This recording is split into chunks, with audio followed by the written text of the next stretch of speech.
Looking for a fun alternative to the sock monkey? This tutorial will show you how to make an adorable fox with the Red Heel socks. For supplies, you'll need 1 pair of large socks, all-purpose thread, embroidery floss, 2 buttons for eyes. You can use any size, but I prefer 1 inch, a smaller button for the nose. I prefer 3/8 to 1/2 inch, 1 yard of 5/8 inch ribbon, and a bag of polyester stuffing. For tools, you'll need a sewing machine, scissors, straight pins, a hand needle, sewing gauge, and fabric marker. There are also pattern pieces that you can download off our website. See the description for a link. Take 1 sock and turn it wrong side out. Lay it flat so the heel of the sock is in the center and facing up. From the heel, measure toward the sock cuff 2 inches and draw a line that's parallel with the heel. Next, draw a line down the center of the sock from the first line toward the sock cuff.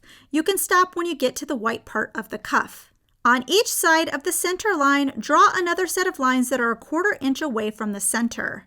From the line parallel with the heel, measure down 2.5 inches and draw a line. These are going to be the legs of our fox, and the red line indicates where you'll stitch. Take it to your sewing machine and sew on the stitch lines with a normal straight stitch. You can use a regular presser foot, but I find a walking foot helps when stitching with this type of material. Don't forget to back stitch. Cut 1/4 inch past the stitches at the bottom of the feet, and then cut up the center line going past the top line by about 1/2 inch. Turn the sock right side out. Through the opening, fill it with polyester stuffing, including the legs. Once you have ample stuffing in the body, we can then hand sew the opening closed. So I'm using matching thread color on my needle. Well, that's what you should use, but I'm going to go ahead and use a contrasting one so you can actually see what I'm doing, and I have a knot here at the end. So you can either start here at the bottom or start at the top. It doesn't really matter. I'm going to do it at the bottom, but I'm not starting right here where the damage or the opening of the sock is, but just go a little bit below that, just so I could kind of reinforce the area. So I went from the inside to the outside, so the knot is hidden on the inside of my sock. And then I'm just going to run my needle through, kind of weave it through the sock fibers, and then gently pull it so it kind of starts to squeeze together. Now I'm going to go back the other way.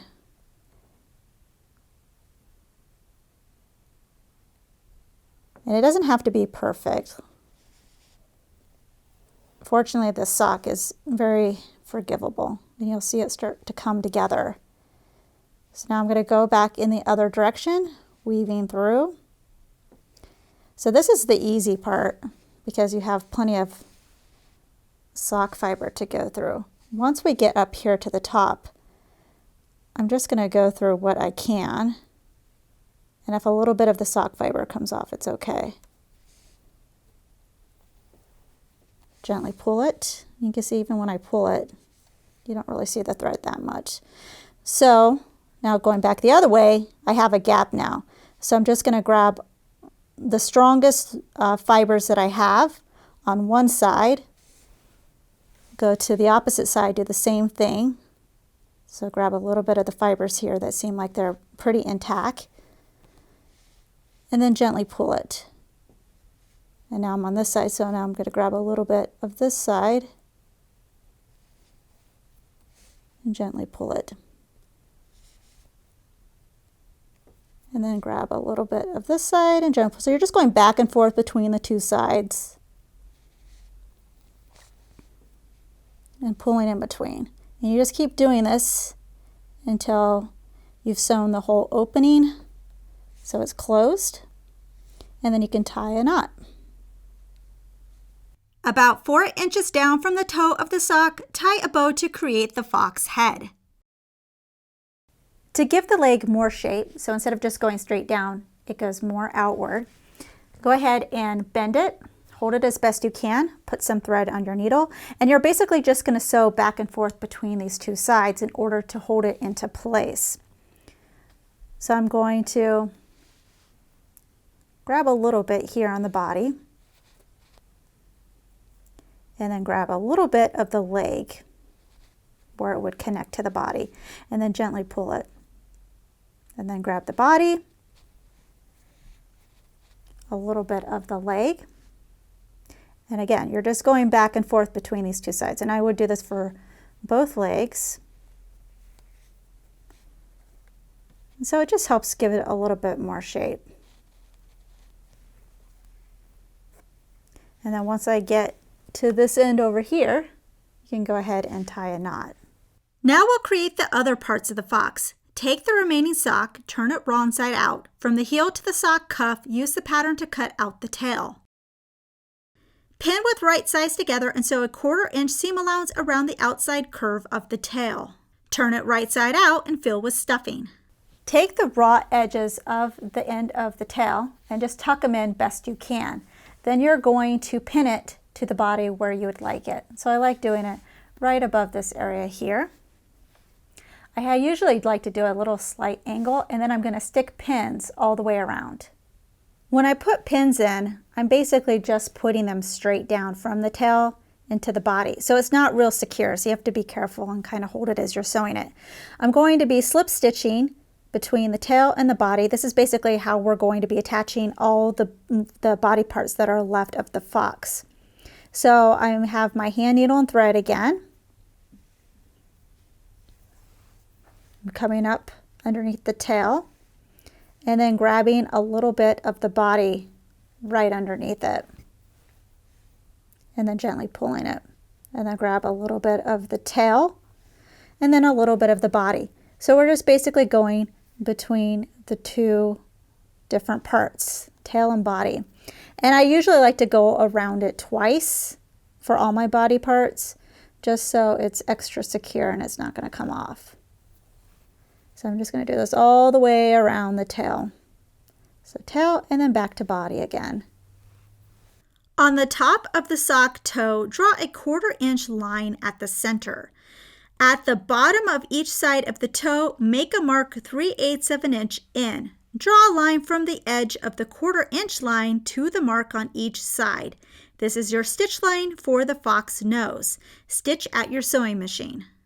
Cut off the toe about a 1/4 inch past the cream fabric. Turn right side out and hand sew a small button nose in the center of the stitch line. Use your fabric marker to draw a mouth and whiskers. For sewing the mouth and the whiskers, I'm using 2 strands of embroidery floss instead of regular thread. And for the mouth, I'm going to use the stem stitch. So I'm coming up just a little ways away from the end. So you can see here's the end, and then I went a little ways away from that. From the wrong side to the right side. Now I'm going down at the end, but before I pull this all the way through, I'll come up right in between these 2 points. And now I can pull it. So there's my first stitch. So now from this end, go a little ways away from that to the wrong side. And then come up either between those 2 points or from the end of the first point or the first stitch. And I just keep doing this, following the line. Now because this splits, I'll do one side, so I'll follow this line to do the curve of this first part of the mouth. Tie a knot, cut it, and then go ahead and start this point to do this side. So I'm doing it in 2 different stitches. When it comes to the whiskers, you can just do a single stitch. So I had to come up here and then go down here and then come up here and go down here. So you can just do a single stitch for the whiskers, but I like doing the stem stitch for the mouth area. Pin the nose on the fox's face and slip stitch around the perimeter, but when you have a small opening remaining, put in some stuffing and then finish sewing it closed. Next, it's time to sew on the eyes. Now, if you're giving this to a small child and you want it to be a little safer, instead of doing button eyes and a button nose, you can just use hand embroidery and stitch the eyes and nose on. But I'm going to go ahead and do buttons. So I put in straight pins in order to place them. I'm going to turn it to the side so it's a little bit easier to see. Grab a little bit of fabric underneath. You can see I'm lifting the button so I can see under here, going through the bottom hole. And it doesn't matter if you're using a button that has 1 or 2 holes, it's basically the same process. Let me remove the straight pin. I'm going down the second hole, but I'm going to lift up my button so I can see under here and make sure that I'm grabbing my fabric in the right spot. So this is the first stitch, so this is the tricky one because your button can move all over the place. All right, so now that I have one stitch, I'm just going to repeat the process. Go through the bottom hole, go down through the top hole,